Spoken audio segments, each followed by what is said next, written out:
이창준 목사와 함께하는 새벽의 말씀은 매일 새벽 5시에 유튜브에 올립니다. 많은 시청을 바랍니다. 오늘도 하나님 아버지의 사랑하심과 예수 그리스도의 은혜와 성령의 충만한 역사하심이 함께 하시기를 바랍니다. 외식적인 신앙이란 제목으로 마태복음 15장 1절에서 14절 말씀을 보시겠습니다. 그때의 바리새인과 서기관들이 예루살렘으로부터 예수께 나와 가로되 당신의 제자들이 어찌하여 장로들의 유전을 범하나이까? 떡 먹을 때에 손을 씻지 아니하나이다. 대답하여 가라사대 너희는 어찌하여 너희 유전으로 하나님의 계명을 범하느뇨? 하나님이 이르셨으되 내 부모를 공경하라 하시고 또 아비나 어미를 회방하는 자는 반드시 죽으리라 하셨거늘 너희는 가로되 누구든지 아비에게나 어미에게 말하기를 내가 드려 유익하게 할 것이 하나님께 드림이 되었다고 하기만 하면 그 부모를 공경할 것이 없다 하여 너희 유전으로 하나님의 말씀을 폐하는도다. 외식하는 자들아 이사야가 너희에게 대하여 잘 예언하였도다. 일렀으되 이 백성이 입술로는 나를 존경하되 마음은 내게서 멀도다. 사람의 계명으로 교훈을 삼아 가르치니 나를 헛되이 경배하는도다 하였느니라 하시고 무리를 불러 이르시되 듣고 깨달으라. 입에 들어가는 것이 사람을 더럽게 하는 것이 아니라 입에서 나오는 그것이 사람을 더럽게 하는 것이니라. 이에 제자들이 나와 가로되 바리새인들이 이 말씀을 듣고 걸림이 된 줄 아시나이까? 예수께서 대답하여 가라사대 심은 것마다 내 천부께서 심으시지 않은 것은 뽑힐 것이니 그냥 두어라. 저희는 소경이 되어 소경을 인도하는 자로다. 만일 소경이 소경을 인도하면 둘이 다 구덩이에 빠지리라 하신대. 아멘. 속빈 강정이란 속담이 있습니다. 이 말은 속에는 아무 실속이 없이 겉만 그럴듯한 것을 비유하여 이르는 말입니다. 믿음 생활에서도 알쟁이가 없이 겉으로 보이는 모양만을 아름답게 치장하고 자신이 해야 할 의무를 하지 않고 종교적인 모습만을 그럴듯하게 내세운다면 그는 경건의 탈을 쓴 외식주의자이며 이중적 인격자임이 분명합니다. 이처럼 외식이란 경건으로 위장하되 그 내용이 겉모습과는 다른 것을 의미합니다. 따라서 이런 자들은 내용보다는 형식을 중요시하여 종교적인 모습은 지니고 있으나 마음은 하나님과 상관이 없는 사람입니다. 그럼에도 불구하고 오늘날에 이르기까지 사람들은 하나님의 말씀으로 내면을 채우기보다는 남에게 쉽게 평가될 수 있는 겉으로 보이는 모양만을 가지기 위해 노력해오고 있습니다.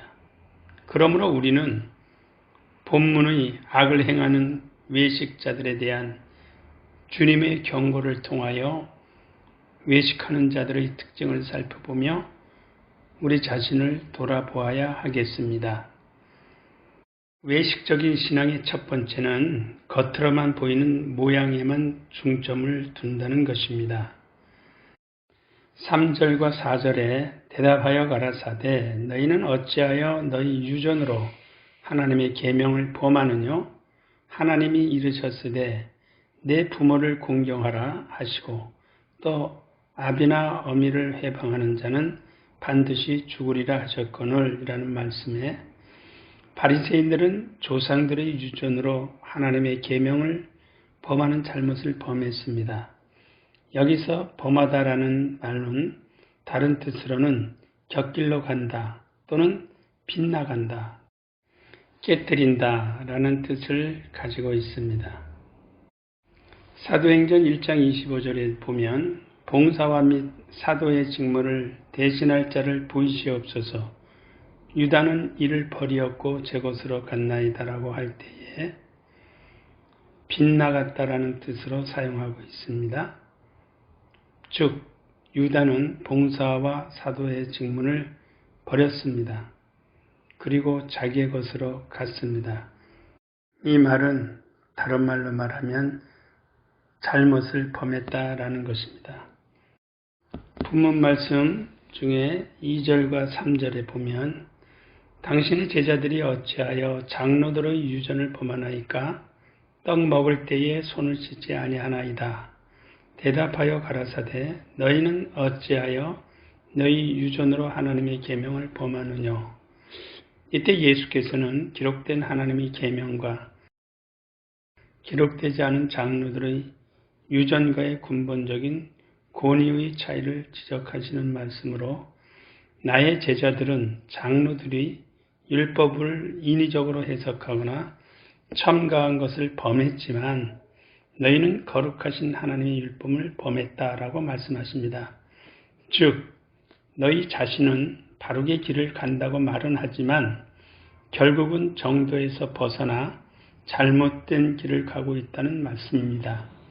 한편 5절에 부모에게 드릴 것을 하나님께 드렸다는 말은 마가복음 7장 11절에 나오는 고르반이란 말과 동일합니다. 너희는 가로되 사람이 아비에게나 어미에게나 말하기를 내가 드려 유익하게 할 것이 고르반 곧 하나님께 드림이 되었다고 하기만 하면 그만이라 하고 말씀합니다. 즉 고르반은 헌금통에 예물을 드리는 경우나 맹세를 의미하는 데 있습니다. 참고로 사사기 11장 29절에서 41절 말씀을 참고해 주시기 바랍니다.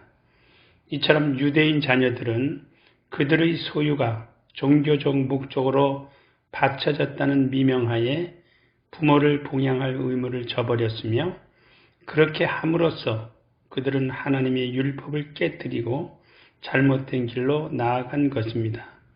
따라서 외부적인 정결을 마음의 정결보다 훨씬 더 중요시하며 형식적인 경건으로 참된 신앙을 무시해 버린다면 우리에게 임하는 하나님의 진노를 우리는 피할 수 없을 것입니다. 그러므로 성도는 오직 성령 안에서 의와 평강과 희락을 추구하여야 합니다. 참고로 로마서 14장 17절의 말씀을 보면 하나님의 나라는 먹는 것과 마시는 것이 아니요 오직 성령 안에서 의와 평강과 희락이라 말씀하고 있습니다.